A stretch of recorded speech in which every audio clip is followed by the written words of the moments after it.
这边呢是密密麻麻的坟墓，很多很多，将近呢是有200-300座坟墓之多。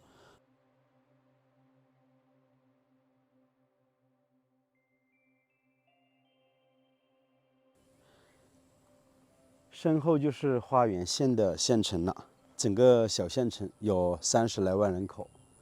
房子都还建得挺不错的。这边和贵州还有重庆交界。今天我们带大家看的这处地方呢，非常的奇怪，我也是无意之中路过这里才发现的。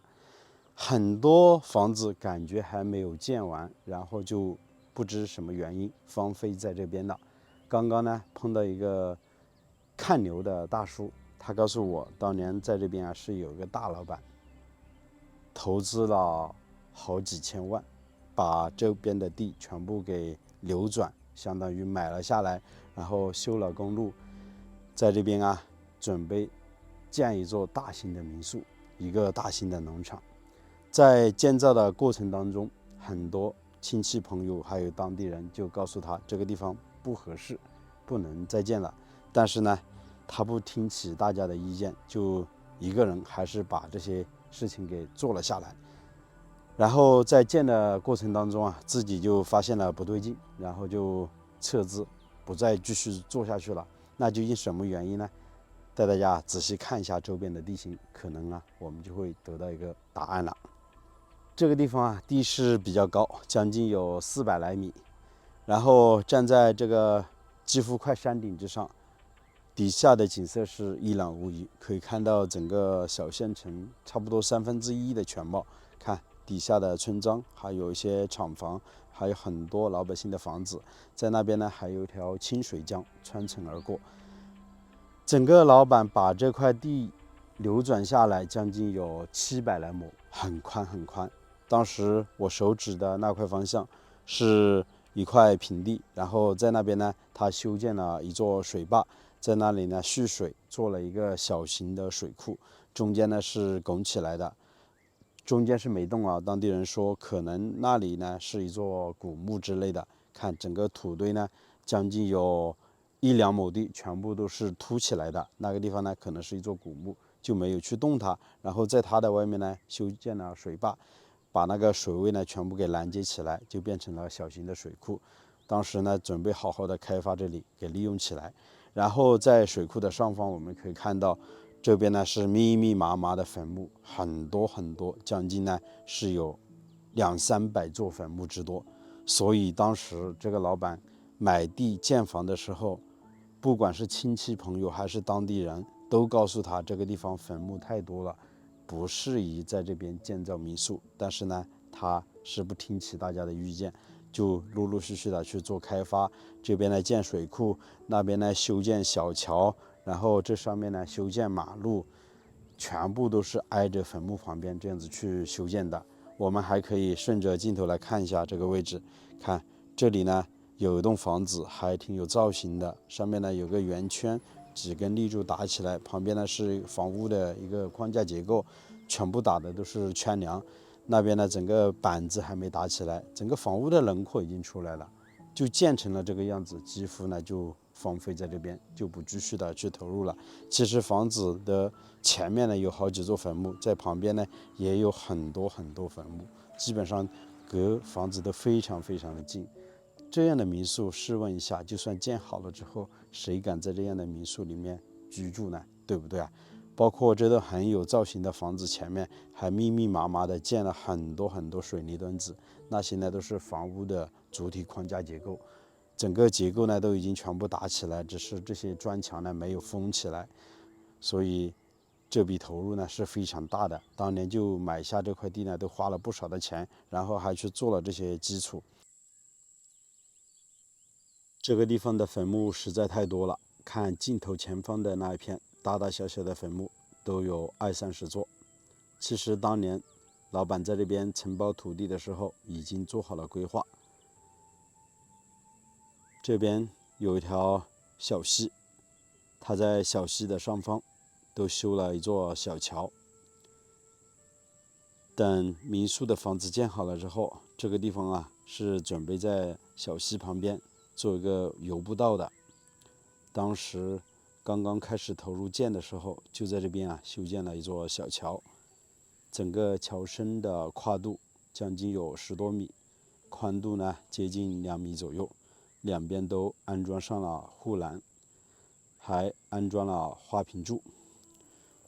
全部都是水泥结构的。这边还用这个碎片的玻璃做了一个时间的一个登记，应该是2010年10月吧，从这边可以看得清楚一些。对，2010年10月，这么久的时间过去了，物是人非啊！所有的民宿房子没有建起来，所有的地皮没有开发起来，就这样子荒废了，亏了很多很多的钱。这座小桥见证了岁月的变迁，桥身依然挺好的。现在进入大山里面，老百姓呢经常都从这座小桥之上走过。我们可以仔细看一下这些坟墓，有的比较有钱，就把坟墓用青石块围起来；有的呢什么都没有围，长满了杂草。看这2座坟墓，形成了鲜明的对比。这边是已经荒废了10多年，看所有的房屋框架结构已经全部打好了，差不多有15年的时间吧。上面的钢筋全部裸露在外面，都已经全部生锈了。其实这些圈梁打的是非常牢固的，只要把砖墙封起来，这样的房屋很快就能够建起来了。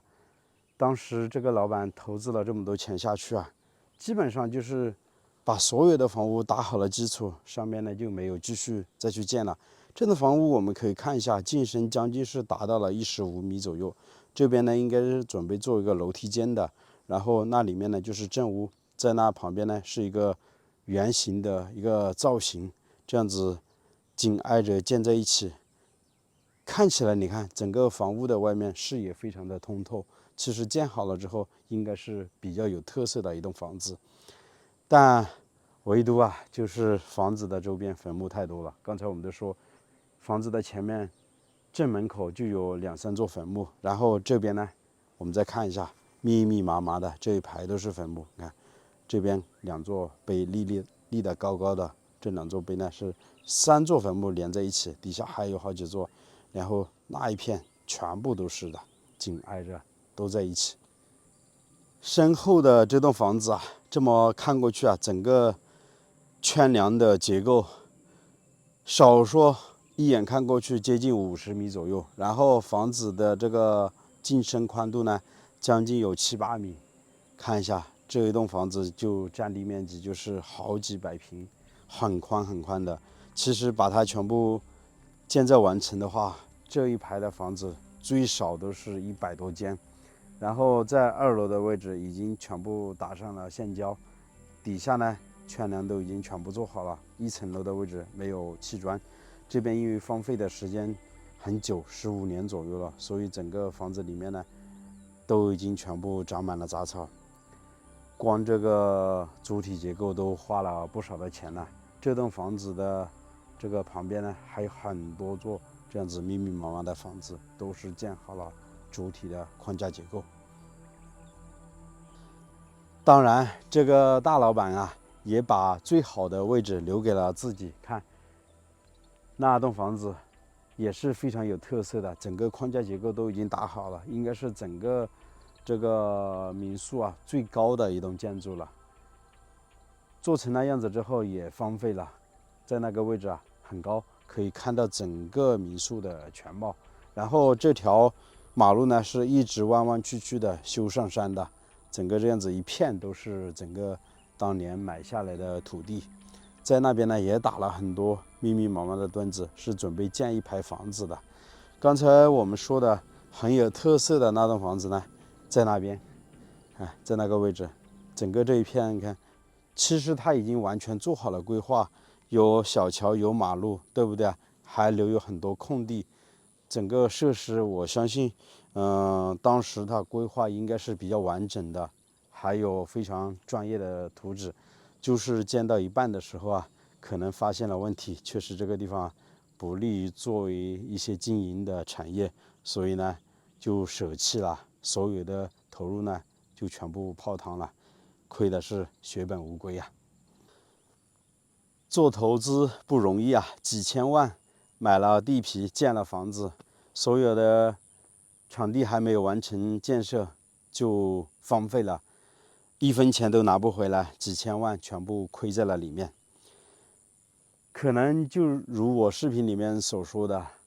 这个老板投资了下去之后，发现啊，旁边的坟墓确实太多了，他修好了也没人敢在那边居住。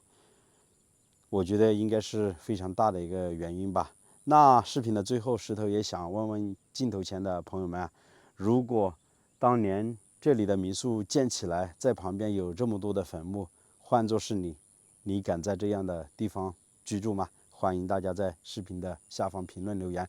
好了，我是石头，喜欢我的视频请记得点个订阅，我们下期再见了，拜拜。